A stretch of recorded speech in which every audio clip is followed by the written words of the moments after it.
Hi, Doc South here saying hey. I just wanted to, evidently there's some posting on the computer. I believe you can find it on Facebook, History of Chester, New Jersey.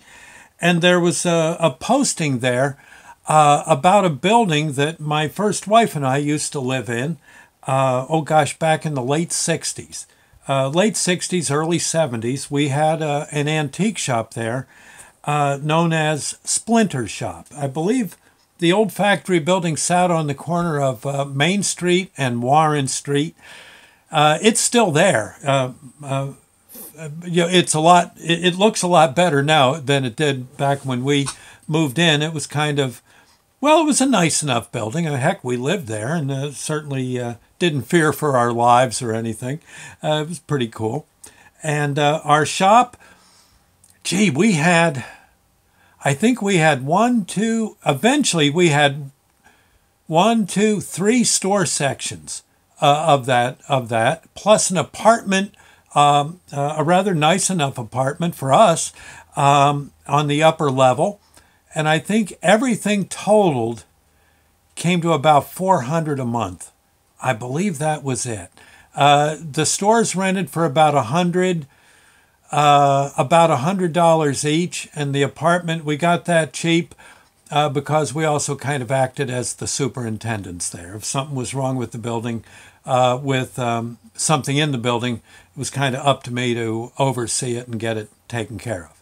And I gotta say, it was a nice shop. It was run by both Molly and me. And I think we might have been the first store of that wave, of that genre that eventually came to town. People, I guess, liked what they saw. They saw other stores were for rent and eventually had quite a strip going there on Main Street. Pretty cool. And like I said, it was, I think, about $100 a month for each unit, which I guess people would like that now if they could get it. It's nowhere near those prices to rent now. But again, it was the late 60s. We did. I think my daughter Sunshine is on some post, again, this Facebook site, History of Chester, New Jersey, and she mentioned how the place was haunted. And I promised that I would do a quick video about the ghost that we did have living in that building. We definitely did. There's absolutely no way that we did not. This ghost was rather interesting.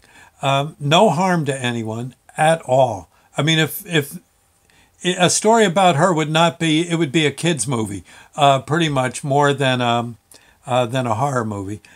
She was no trouble to anyone. In fact, she was kind of a help. There were we assumed that it was a female ghost. She would appear sometimes if we were out in the yard. She would appear in the window. I never saw her, as far as seeing goes. But people would say, "Oh my gosh, look at that beautiful girl up in the window of your apartment. She's in your kitchen, I think. Is that your kitchen?" And I said, "Well, what do you mean?" And they said, "Well, there's a girl. She was like wearing like white lace, and she had black hair, and she's a pretty girl." And that would be her. We called her Mary. I don't know if that was her name for real, but we called her Mary, and she didn't seem to mind. She would do things. Well, she would cuddle with you sometimes. If you were sitting or laying down taking a nap, she'd cuddle. Yeah, she would. I'm not kidding. Which was kind of disconcerting, but well, what are you going to do? You're watching TV or reading a book. Next thing you know, you'd kind of sense that she was sitting next to you. Yeah, you'd actually feel. Yeah, you'd feel her presence. I don't know if you're supposed to be able to do that with ghosts or not, but I can say there'd be no one there that you could see, but you could feel her. Okay. She also would move things. She especially liked, she Well, we found this out much to our joy, Molly and me, because you remember back in the day, in the 60s, you didn't have cable. Okay. You had TV, you had maybe 6 channels you could get on the TV. There was one station that would come into Chester from on Channel 6 from Philadelphia. The rest were New York stations or Newark. I think Channel 13 came out of Newark. But then you had Channel 2, which was CBS, Channel 4, NBC. Channel 3 didn't come in too good. It was fuzzy. I think it was a Philadelphia station. Channel 5 out of New York. Channel 6 was out of Philly. Channel 7 out of New York. You get the idea. And so what you would have is, if you had the money, you'd have a nice antenna stuck to your chimney. Right. And that was out there where it could get the signal rather nicely. Or if you were like us, poor as church mice, you would have a rabbit ear antenna. You would sit on the TV. Rabbit ear antenna. Yeah, okay. It was basically a Bakelite ball with what looked like what you saw in the old cars, the radio antenna. Right. I know. I don't think cars have that anymore. Or if they do, it goes up and down. Okay. What you would do is, if, say, you were watching a New York station, but you switched to a Philly station, you'd sometimes have to move your rabbit ears, adjust them, so that you got their signal correctly. You got it strong enough so you could watch TV. Okay.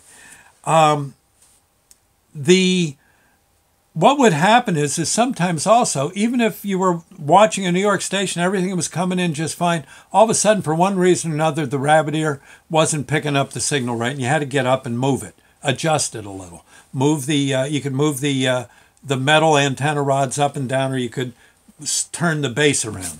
Well, and if you were really, vegging out watching TV, it was a pain in the neck. Well, one day, Molly and I are sitting there watching TV. The reception went bad. And I remember we're getting into a thing, saying, hey, why don't you go up and fix it? I did it last time. No, you did it. You're the man of the house. Get in there. Okay, okay.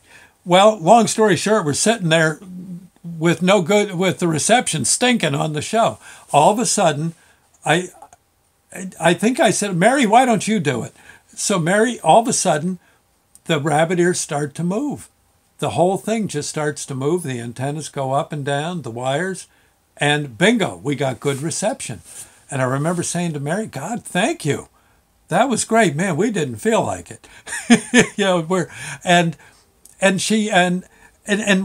remember one time, and this wasn't just a one-time occurrence. She'd do this all the time. And one day, we had friends over, and we were watching TV.